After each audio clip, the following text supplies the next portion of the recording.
Bonjour à tous et bienvenue dans cette vidéo et aujourd'hui nous allons voir comment trouver votre premier élève en cours particulier sous 7 jours. Et ceci quelle que soit la période de l'année, donc aussi bien en vacances que durant l'année scolaire.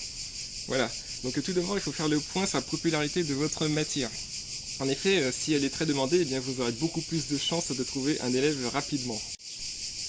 Par exemple en France, la moitié de la demande a lieu en mathématiques. Et oui, dans un marché de plusieurs milliards d'euros, 50% des parents veulent que leurs enfants suivent des cours particuliers de mathématiques.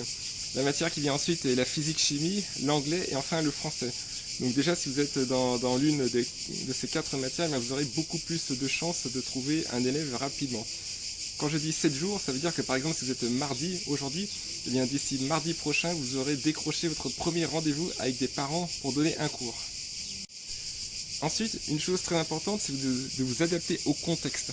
Car il faut savoir que dans les annonces de cours particuliers sur internet ou dans les journaux, c'est que la plupart des gens, donc je dirais 90% des gens, postent des annonces génériques. Voilà, du genre professeur de mathématiques expérimenté donne cours de maths de la 6e à la terminale, et voilà, ça s'arrête là. Donc ils détaillent leur méthode, ils détaillent leur parcours, et ils mettent quelques témoignages d'élèves, mais par contre ils ne s'adaptent pas au contexte de l'année.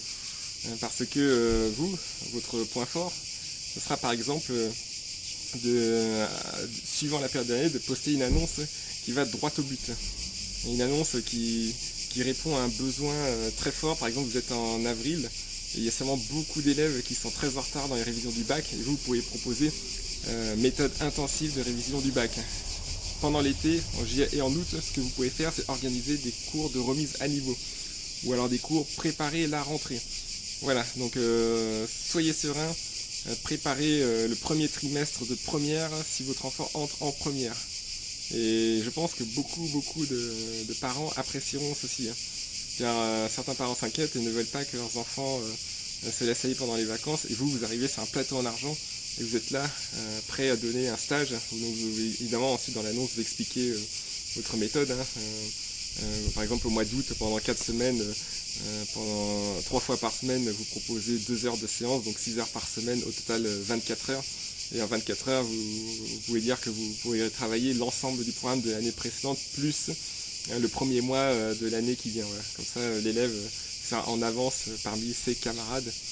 Et voilà, donc il y a plusieurs angles que vous pouvez utiliser pour promouvoir vos cours de remise à niveau pendant les vacances.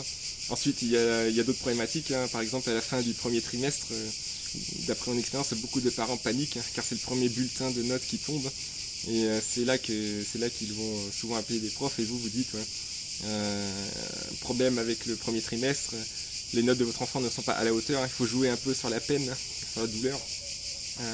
Nous sommes là pour rattraper le coup, objectif réussite du deuxième trimestre. Voilà, donc vous tombez à pic, vous tombez au bon moment. Et là forcément, sachant que vous répondez à une demande qui est là, qui est cachée, parce que les parents ne vont pas dire ouvertement qu'ils contactent des profs particuliers parce que l'élève a eu un problème au premier trimestre, en général ils ne le diront pas. Voilà, et donc il y a une demande qui est là, qui est cachée, et vous la comprenez cette demande et vous proposez la bonne offre à ce moment.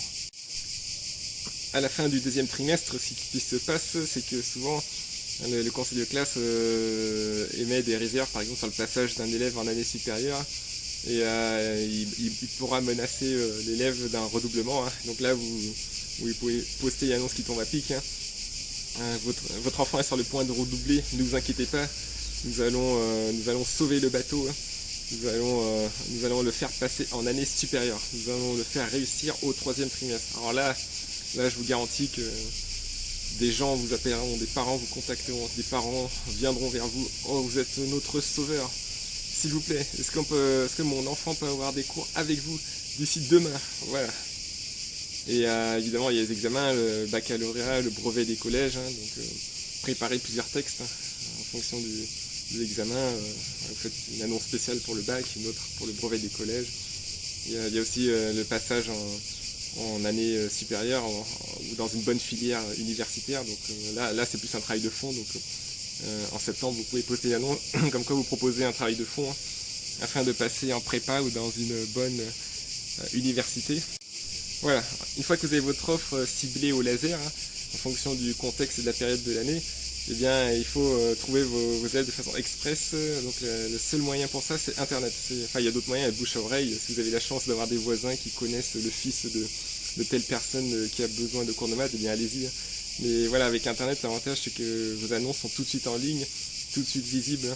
Donc allez sur des sites, comme j'ai déjà dit dans plusieurs vidéos, allez sur des sites comme Superprof ou Le Bon Coin, postez vos annonces avec une rédaction du tonnerre. Donc mettez une super photo. La photo, ça fait 50% du travail, car les gens jugent beaucoup sur le visage.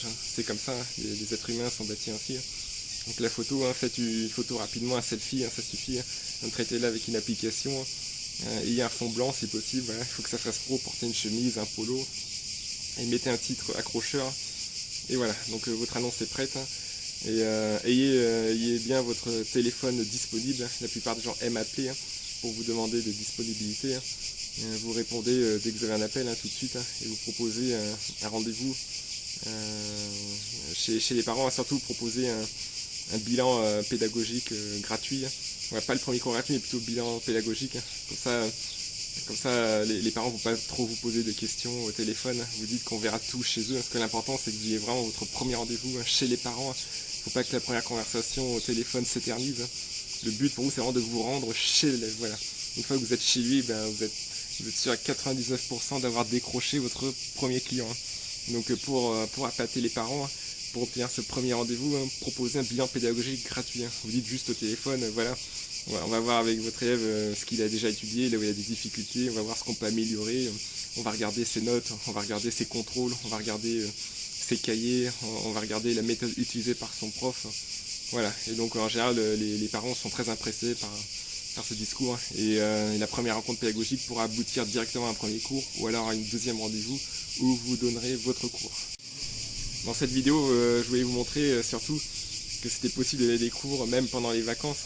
On pense que en juillet et en août par exemple, où eh bien, les gens partent, ils vont tous à la plage, ils vont tous à la montagne. Eh bien non, pas du tout. Il y a une statistique qui dit que 60% des Français partent en vacances, mais 40% restent chez eux. Donc déjà dans une ville de 20 000 habitants, eh bien 60% c'est à peu près 11 000 personnes qui vont partir en vacances, 12 000 personnes, mais il y aura toujours 8 000 personnes qui seront là pendant toutes les vacances.